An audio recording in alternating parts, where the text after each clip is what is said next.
Assalamualaikum warahmatullahi wabarakatuh. Perkenalkan, nama saya Huki Chandra.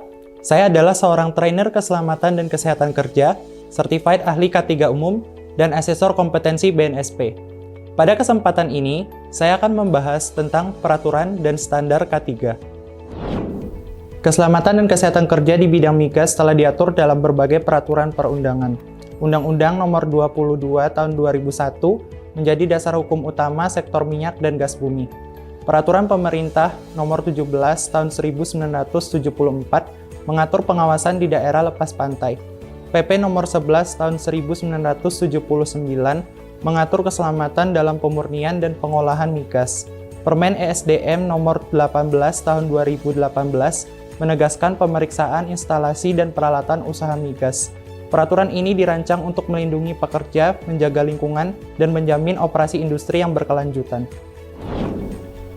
Upaya penanggulangan kebakaran di tempat kerja telah diatur secara khusus melalui berbagai peraturan ketenagakerjaan. Peraturan Menteri Tenaga Kerja Nomor 4 Tahun 1980 mengatur syarat pemasangan dan pemeliharaan alat pemadam api ringan. Peraturan Nomor 2 Tahun 1983 mengatur instalasi alarm kebakaran otomatik di lingkungan kerja. Keputusan Menteri Tenaga Kerja Nomor 186 Tahun 1999 mengatur pembentukan unit penanggulangan kebakaran di tempat kerja, dan Instruksi Menteri Tenaga Kerja Nomor 11 Tahun 1997 menegaskan pengawasan khusus K3 dalam penanggulangan kebakaran. Peraturan ini mendorong pencegahan lebih dini serta kesiapsiagaan yang tinggi untuk melindungi pekerja dan aset perusahaan dari risiko kebakaran. Kesehatan kerja merupakan bagian penting dari sistem K3 yang juga telah diatur melalui berbagai peraturan khusus. Peraturan Menteri Tenaga Kerja dan Transmigrasi Nomor 2 Tahun 1980 mengatur pemeriksaan kesehatan tenaga kerja secara berkala. Peraturan Nomor 1 Tahun 1981 mewajibkan pelaporan penyakit akibat kerja secara sistematis.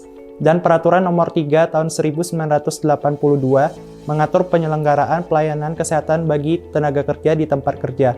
Peraturan ini dirancang untuk menjamin deteksi dini, penanganan cepat, serta perlindungan kesehatan tenaga kerja secara menyeluruh. Kegiatan kerja di lingkungan perkantoran juga memiliki risiko yang perlu dikelola dengan prinsip K3. Peraturan Menteri Kesehatan Republik Indonesia Nomor 48 Tahun 2016 mengatur standar keselamatan dan kesehatan kerja di perkantoran. Ruang lingkupnya meliputi sistem manajemen K3 perkantoran, penerapan standar keselamatan dan pencegahan risiko di lingkungan kerja non-produktif, ditambah dengan pengaturan mengenai ergonomi untuk menunjang kenyamanan dan produktivitas pekerja kantor, serta pengaturan organisasi K3 perkantoran yang memastikan peran dan tanggung jawab tiap pihak berjalan efektif. Peraturan ini menjadi dasar untuk menciptakan tempat kerja yang aman, sehat, dan nyaman bagi setiap pekerja kantor. Lingkungan kerja yang sehat dan aman merupakan faktor kunci dalam mendukung produktivitas dan keselamatan tenaga kerja. Peraturan Menteri Tenaga Kerja dan Transmigrasi Nomor 5 Tahun 2018 mengatur secara khusus tentang K3 lingkungan kerja. Regulasi ini meliputi pengendalian nilai ambang batas zat berbahaya untuk mencegah paparan yang merugikan kesehatan pekerja. Juga mengatur penyediaan fasilitas seperti jumlah toilet yang memadai sesuai jumlah dan jenis pekerja di suatu lokasi, serta mengharuskan penunjukan tenaga K3 yang bertanggung jawab terhadap pengawasan lingkungan kerja yang layak dan aman. Peraturan ini menjadi pedoman wajib dalam memastikan lingkungan kerja bebas risiko dan mendukung kesehatan jangka panjang tenaga kerja. Sebagai kesimpulan dari pembahasan kita kali ini, regulasi keselamatan dan kesehatan kerja telah ditetapkan untuk berbagai bidang industri, bidang migas, kebakaran, kesehatan kerja, perkantoran, dan lingkungan kerja. Memiliki aturan khusus yang harus dipatuhi. Setiap peraturan dirancang untuk melindungi pekerja, mengurangi risiko, dan meningkatkan keselamatan operasional.